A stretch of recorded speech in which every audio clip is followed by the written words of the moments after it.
Welcome to Astrolims. How to see sanyasi yoga in the horoscope. बहुत बार ये प्रश्न आता है कि सन्यास को हम कैसे देखेंगे। कोई भी व्यक्ति वर्ल्डली प्लेजर को छोड़कर अ, सन्यास मार्ग को ज्वाइन करता है, वो हम कैसे देखेंगे और ये पर्टिकुलर टाइम पीरियड पे ही क्यों होता है। तो सबसे पहले हमें ये समझना होगा कि 12th हाउस जो है वो बेडरूम प्लेजर का है। जिसकी कुंडली में भी बेडरूम प्लेजर डिस्टर्ब होता है, वही लोग सन्यासी बन सकते हैं, ब्रह्मचर्य का जीवन जी सकते हैं। तो 12th हाउस हाईली अफ्लिक्शन में होना चाहिए, 12th लॉर्ड हाईली अफ्लिक्शन में होना चाहिए। और ज्योतिष में एक ये सूत्र है कि Surya, Shani, Rahu and 12th lord ये सेपरेटिव टेंडेंसी वाले ग्रह होते हैं। अगर दो या दो से ज्यादा ग्रह, जो अभी मैंने बताया, Surya, Shani, Rahu and 12th lord, अगर इन चारों में से दो या दो से ज्यादा ग्रह किसी भी घर को देखते हैं, तो जातक को उस घर के कारक तत्व से सेपरेट कर देते हैं, बिकॉज इनकी टेंडेंसी सेपरेशन की है।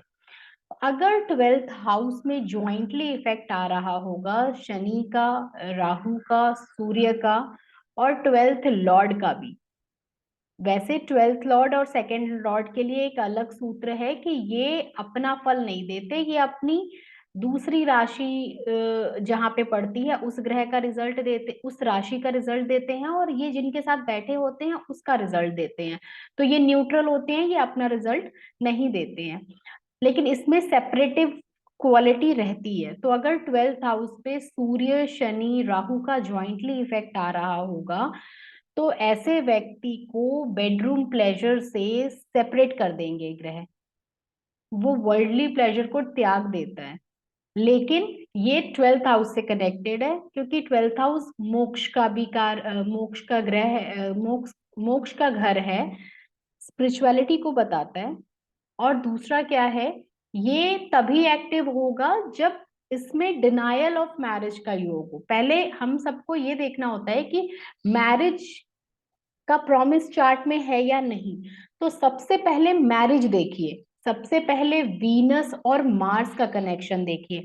अगर वीनस एंड मार्स का एक अच्छा कनेक्शन बन रहा है, तो उस चार्ट में शादी डिनोटेड है। उसके बाद अगर वीनस और मार्स का अच्छा कनेक्शन नहीं बन रहा है, दोनों अफ्लिक्टेड हैं, या फिर कुछ ऐसे सूत्र जो डिनायल ऑफ मैरिज को बताते हैं, अगर वो अप्लाई हो रहे हैं, तब ये सेकंड स्टेप में हम ये देखेंगे कि 12th हाउस पे क्या सेपरेटिव ग्रहों का इम्पैक्ट आ रहा है। और अगर इनका इम्पैक्ट आ रहा है, तो इस केस में जातक स्पिरिचुअलिटी को फॉलो करेंगे और वर्ल्डली प्लेजर का त्याग करेंगे।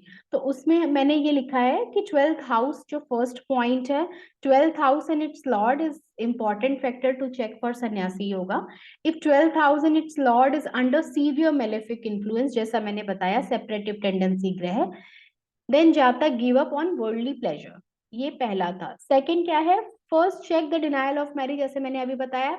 इसमें हम कैसे देख सकते हैं, मैंने कुछ सूत्र लिखे हैं डिनायल ऑफ मैरिज के। If 7th house Lord is weak and placed in 6th house with Ketu, ये मैंने बहुत सारे हॉरोस्कोप में देखा है। ऐसी वाली कंडीशन में मेरे पास कुछ हॉरोस्कोप ऐसे हैं जिनकी एज शायद 48 है, 50 है, 53 के भी हैं और 44 के भी हैं, इनकी अभी तक शादी नहीं हुई है। ये डिनायल ऑफ मैरिज का सूत्र है और ये बहुत एक्यूरेटली लगता है। इसमें आपको ये भी देखना होगा कि वीनस की क्या स्थिति है, क्योंकि भाव भावेश कारक को हम कभी भी नहीं छोड़ सकते किसी भी घर के फल को देखने के लिए। तो सेकंड क्या है, Venus is weak under malefic influence. Third इसमें ये है 7th house Lord is in 12th house with Rahu. और भी सूत्र हैं, बट ये जो मैंने बहुत सभी चार्टों में देखा है जिनकी मैरिज अभी तक नहीं हुई है, तो ये सूत्र वहां पे बहुत अच्छे लग रहे थे, तो मैंने ये तीनों सूत्र आपके साथ शेयर किए हैं। थर्ड हम क्या देख सकते हैं, if date of birth has a combination of 7, 8 and 9, मतलब कि केतु, शनि और मंगल, ये स्पिरिचुअलिटी को बताते हैं। उसके बाद जो चौथा रूल है वो ये है कि Mars, Ketu and Saturn pure combination हो इनका, मेकिंग कनेक्शन विद लगन एंड लगन Lord in case of denial marriage and 12th house Lord पीड़ित। मतलब कि मार्स और केतु सैटर्न इतने प्रोमिनेंट हो कुंडली में कि बाकी ग्रहों का प्रभाव बहुत कम हो जाए और इनका प्रभाव बहुत ज्यादा हो, इनका आपस में कोई संबंध बन जाए, और आपसी संबंध जो है वो फर्स्ट हाउस से अगर कनेक्ट होता हो तो भी ये स्पिरिचुअलिटी के मार्ग को ही बताता है। इसमें आपको तीन चीजें पैरेलली देखनी है, एक तो शादी का योग है कि नहीं, एक वो देखें, फिर मार्स केतु एंड सैटर्न का कॉम्बिनेशन बहुत अच्छे से बन रहा है कि नहीं वो देखें। साथ ही न्यूमरोलॉजी भी चेक कर सकते हैं, क्योंकि बहुत बार आपको एस्ट्रोलॉजी में तो कॉम्बिनेशन दिखेगा बट न्यूमरोलॉजी में नहीं दिखता है, तो उसके रिजल्ट को कहीं ना कहीं कम करता है। अगर मार्स सैटर्न केतु अगर एस्ट्रोलॉजी में भी अच्छे कनेक्ट हो रहे हैं और न्यूमरोलॉजी में भी कनेक्ट हो रहे हैं, तब तो ये अच्छा रिजल्ट देने वाला, मतलब ये this planet will bound to give this result. तो ये ज्यादा श्योरिटी के साथ बताएगा कि ऐसे जातक संन्यास को धारण कर लेते हैं, किसी भी ऐसे पाथ को धारण करते हैं जहां पे फिर वो सन्यासी का जीवन व्यतीत करते हैं।